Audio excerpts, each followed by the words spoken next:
TCS is holding out by 0.7% to 3,182. Sunita Nagpal joins in to give us a heads up as to what exactly to expect from the earnings today. It's expected to be a stable quarter, but what exactly will the street be watching out for? Absolutely be a stable quarter, but Street will be watching out for the management commentary, especially on the banking space. Remember, that is one vertical that has been seeing some kind of pain for TCS. The company in the Q3 commentary had said that all other verticals except US banking BFS space is growing at double digit, but that is the only space which is not showing any kind of growth. So that's where the outlook is very important, whether there is signs of improvement, whether they are seeing some demand coming back. That will be very important. Another factor we need to watch out is the management commentary on the margin outlook. Remember, they don't give out guidance, but they have been saying that their margins will move in the range of 26 to 28% in the medium term. So if there is any chance of them cutting down that margin outlook, that will be seen negatively. Remember, in case of Infosys, they have reduced the margin outlook for FY19 versus for FY18.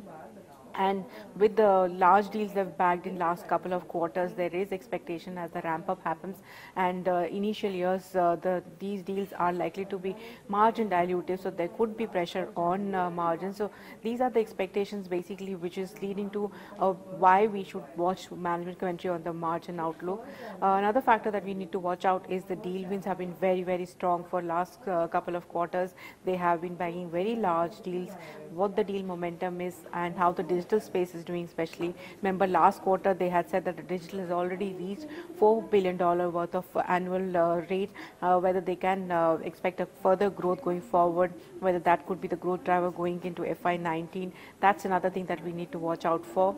And because of the US tax reform, there is a chance that their effective tax rate could go up because they operate through US subsidiary. So what kind of impact that we can expect on the bottom line in FY19 is another factor that we need to keep an eye on.